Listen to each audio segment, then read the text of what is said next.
concerned, these two are legally married in our spiritual tradition. And so for me, when we have these conversations, it's always seemed like two very different things, because I've always sort of grown up with the expectation that if I wanted to have a spiritual marriage, that I could have that, and that if I wanted to have a legal marriage, it was sort of, like what you were saying. I think Vermont created civil unions in like 1996. I remember my brain exploded, right? Like that could even happen, in the United States. It never would have conceived that, like 12 years later, Iowa would be marrying same-sex couples.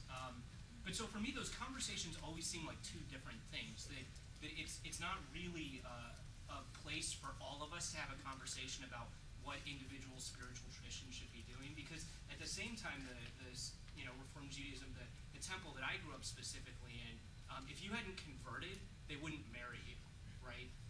Now, legally, that seems like, right, like you shouldn't. I mean, from a legal perspective, there's no way we could rationalize the United States government saying that people had to be of the same faith traditions to get married, right? But within that spiritual community, that was something that was very much understood as a necessity, right? That like we have to kind of, and this is not the language that they use, but we sort of have to keep Judaism alive as a faith tradition, and to do that, we want Jewish households, and we want Jewish households that are raising Jews, and so to do that, we want both parents to be Jews. And so the two things never seemed necessarily opposed to me. And then, but I went to grad school in Iowa, and right as I left, they were sort of starting the case that went to the Iowa State Supreme Court. And I remember I was working at a women's center, and these people came in, and they were very, very concerned about the fact that the Supreme Court was going to come back and tell churches that they had to marry people. And it immediately that just sort of seemed immediately absurd to me, right? Because I can't think of another instance where the United States government or any government sort of stepped in and told, sort of gave instructions about how you can do spiritual marriage.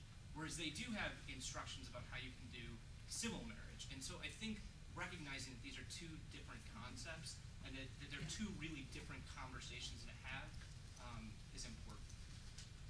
It strikes me that one of the difficulties we have as a society is the definition of words. And I guess one of my concerns for us is when words mean too many things to too many people, it becomes very, very difficult to communicate.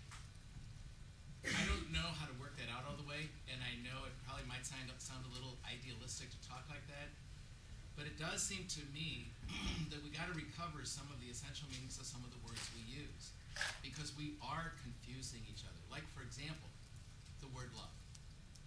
I can't get over between my generation and yours the difference in the way you use that word with each other is.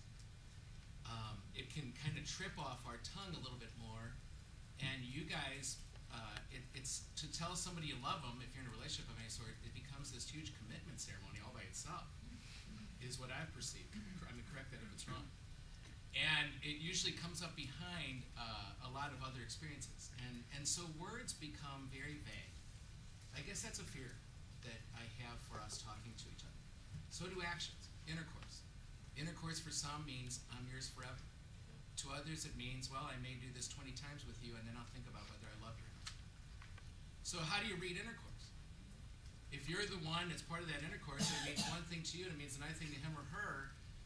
How does that play out? And what kind of psychological damage is that causing people when they're two ships passing in the night?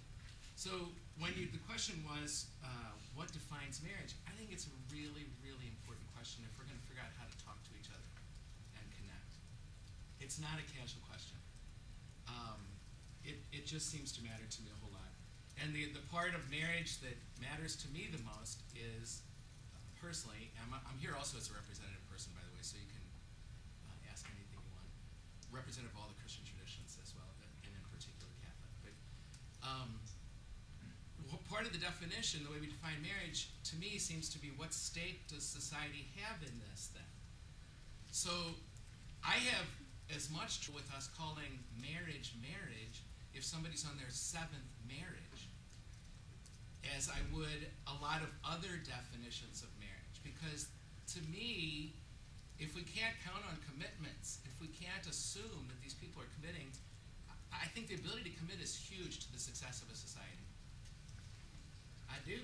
And so for me to hear somebody say, yeah, I just got married last Sunday, and it's my seventh wife. I mean, I that just, wow. So we must really have very, very different definitions. So I'll leave it at that for now. So can I continue the conversation? So I do think when there is this effort to preserve the traditional meaning of marriage, it really is all about gender and the difference between men and women and keeping those differences. And I think some of that would bring with it baggage that we would find to be offensive under our modern concept of equality, gender equality, the protection doctrine, and the like.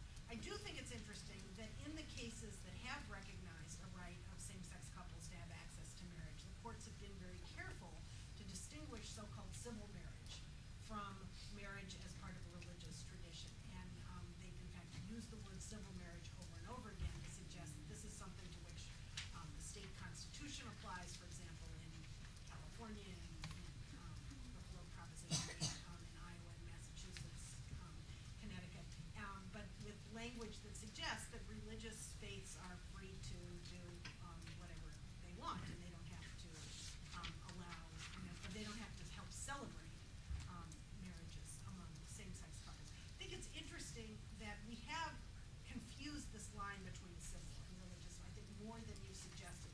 So we do allow members of the clergy to pronounce people married and use that as an official step towards state recognition of the relationship. So we don't simply allow the justice of the peace to do it, we allow people like you to perform marriage celebration.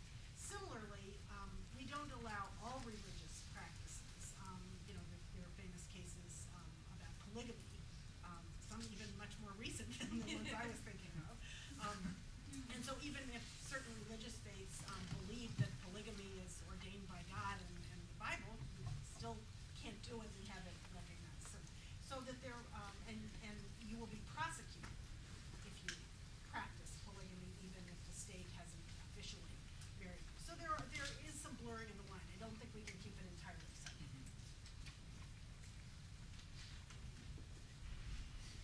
Well, I think I have a couple other questions here, but we'll probably get even better questions from the audience. So with that, I'd like to open it up if anyone has a question for the panelists that they'd like to ask here in front. Do you think this debate might open up a new set of straight marriages?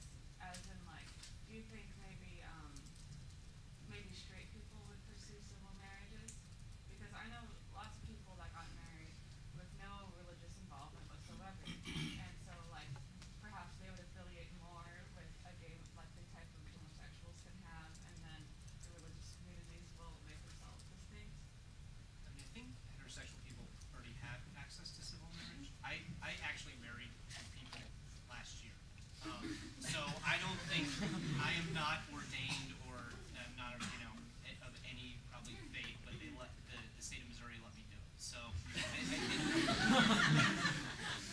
which also kind of goes to show you how seriously they actually take that covenant that these two people are creating together. So I don't mean, you're the legalist. Well, when you say, so courts have recognized they've used the term civil marriage to describe what has long existed, which is a marriage recognized by the state. But we typically used to talk about